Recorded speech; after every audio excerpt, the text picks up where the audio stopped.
Salut à tous et à toutes, vous êtes sur notre plateforme Boostos Network. On poursuit notre cycle consacré à la transformation managériale avec un expert venu de France, Patrick Négaret, bonjour. Bonjour Mathieu. Vous avez été directeur général de la Caisse primaire d'assurance maladie des Yvelines et directeur du projet national Santé Active. Et vous êtes l'auteur du livre « Il suffisait de leur donner envie, libérer les énergies dans une organisation collaborative ». Alors aujourd'hui, on va parler des communautés de managers. C'est quoi ces communautés de managers d'abord ?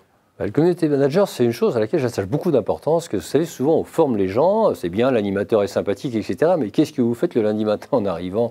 Donc il faut suivre ensuite cette formation. Et la meilleure façon de la suivre, c'est de dire aux gens, rencontrez-vous avec vos pairs, faites part de vos réussites, mais aussi de vos échecs. Et comme ça, vous allez progresser. Alors, est-ce qu'aujourd'hui, question qui peut un peu fâcher, est-ce que les managers sont-ils suffisamment formés pour justement diriger des femmes et des hommes ? Mais je crois que non. Et on le voit bien en France, dans le service public, c'est un vrai problème. Il y a un problème de structure, de décentralisation, certes, mais il y a un problème de management à la base.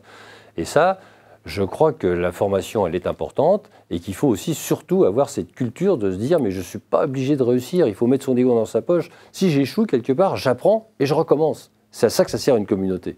Justement, l'utilité de créer ces communautés, c'est aussi évidemment de permettre l'échange, le partage du savoir. Et oui, c'est permettre l'échange, le partage du savoir. Et puis, quand on voit que le voisin, il a fait une erreur ou une expérimentation qui n'a pas marché, on se dit, mais après tout, c'est un type comme moi. Et on reprend confiance. On se dit, mais il n'y a pas de raison que j'y arrive pas et que je ne fasse pas comme lui. C'est ça qui fait qu'il y a un effet d'entraînement. Est-ce que ce concept de communauté, est-ce qu'il est bien ancré aujourd'hui ? Non, il n'est pas assez ancré, je trouve. Justement, moi, quand je vais faire des accompagnements ou quand je fais des conférences, j'en parle parce que je dis que c'est une clé de succès, à mon sens. Parce que sinon, il manque une étape, si vous voulez, dans la réussite. Alors en quoi concrètement est-ce qu'elles peuvent aider à améliorer par exemple le bien-être ou l'efficacité dans les entreprises ? Oui, eh bien parce qu'à partir de là, si le manager il a vu qu'il a fait des erreurs ou il a vu que l'autre il a réussi quelque chose de bien, il va faire la même chose dans son unité et son personnel va en tirer le bénéfice. Il va dire tiens, il ne nous donnait pas d'autonomie, puis d'un seul coup il se rend compte qu'on n'est pas si mauvais que ça et qu'on peut nous lâcher prise un peu. Quels sont les résultats? Est-ce qu'on peut donner un exemple concret, par exemple? Oui, vous avez des exemples. Vous savez, on a mis en place ce qu'on appelle le management bienveillant exigeant. Mais souvent, les gens, ils n'ont pas trop entendu exigeant. Et donc, on arrive, on dit, tu vois, moi, j'ai un copain, ça fait 10 ans que je le connais, il arrive en retard, un quart d'heure tous les jours, qu'est-ce que je fais? Il dit, tu dois dire quelque chose. Ah bon? Oui, moi, j'ose pas. Et comment t'as fait? Et là, il explique comment il a fait. Il dit, oui, t'as raison, ça marche. Voilà. C'est un exemple classique, vous savez, qu'on connaît tous. Est-ce qu'on peut donner un autre exemple? L'autre exemple, c'est de dire il faut donner de l'autonomie aux gens. Alors ça, il ne suffit pas de le dire. L'autonomie, il y a la responsabilité en regard. Et toi, comment tu fais pour donner de l'autonomie aux gens?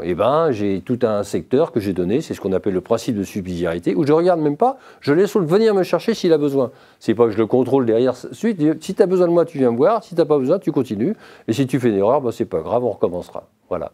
Patrick Négaret, merci.